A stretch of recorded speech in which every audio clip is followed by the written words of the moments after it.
இந்தி பேசும் இளைஞர்களை தமிழ்நாட்டு வேலைக்குள் நுழைக்கிறது, அதன் மூலமாக பிஜேபி வளர்த்தலாம் அப்படின்னு ஒரு சூழ்ச்சி செஞ்சுக்கிட்டு இருக்கிறாங்க. அதுக்கு இங்க இருக்கக்கூடிய பழனிசாமி கும்பல் வேண்டுமானால் வேடிக்கை பார்க்கலாம்.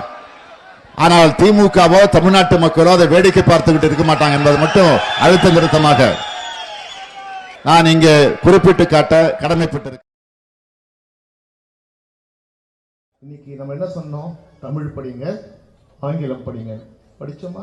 இன்னைக்கு பாருங்க, கூகுளோட தலைவரா சுந்தர் பிச்சைன்னு ஒருத்தர் தமிழ்நாட்டை சேர்ந்தவர். அவர் ஹிந்தி படிச்சிருந்தா என்ன பண்ணிருப்பாரு? செங்கல் வச்சு வீடு கட்டிட்டு இருப்பார். இன்னைக்கு கூகுள் தலை சிறந்த தலைவராக இருக்கிறார். இன்று பார்த்தீங்கன்னா நம்ம பிள்ளைங்கள்லாம் படிச்சுட்டு நல்ல ஆங்கிலம் தெரிந்த காரணம்லாம் நீங்க ஐடி கம்பெனியில் கை நிறைய சம்பளம் வாங்குறாங்க. இல்லாட்டி பாருங்க, ஹிந்தின்னாங்களே, உங்களுக்கு நல்லா தெரியும். இன்னைக்கு பில்டிங் கட்டுறது யாருங்க?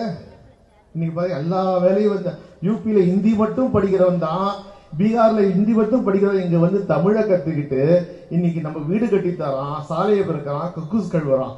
இதாங்க ஹிந்தி படிச்சாங்க. இல்லையா? இந்தி எதிர்ப்பு, இந்தி என்ன செய்யும் என்றால் நம்மளை சூத்திரனாக்கிவிடும். பீகார்காரங்களுக்கு நம்மளோட மூணெல்லாம் அவங்க கிடையாது. ஆனால் பீகார்காரங்க 4000 பேர் நம்ம பொண்ணுகளை வச்சு அவங்க வேலை செய்யறாங்க. லலித் பிரசாத் என்ன பண்ணாரு? ரயில்வே எக்ஸாம் அந்த எக்ஸாம்ல எல்லாத்தையும் காக்கி விட்டு சொல்றாரு.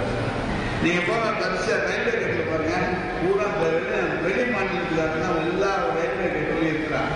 அவர் கலைச்செல்வன் சொன்னது 100% உண்மை. மத்திய அரசு பணிகளிலே நமக்கு சிறந்த நாம்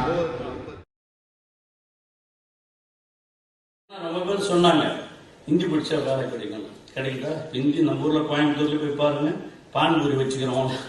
எந்த கடை? யாரு? எல்லாம் தான். இந்தியாவிலேயே தமிழகம் தலை சிறந்து நிற்கிறது என்று காரணம் அதற்கு திராவிட இயக்கம் தான் காரணம். மற்ற ஊர்ல எல்லாம் முட்டாளா இருக்கிறோம், அறிவே கிடையாது. வட மாநிலத்தில் இருக்கணும். ஓப்பனா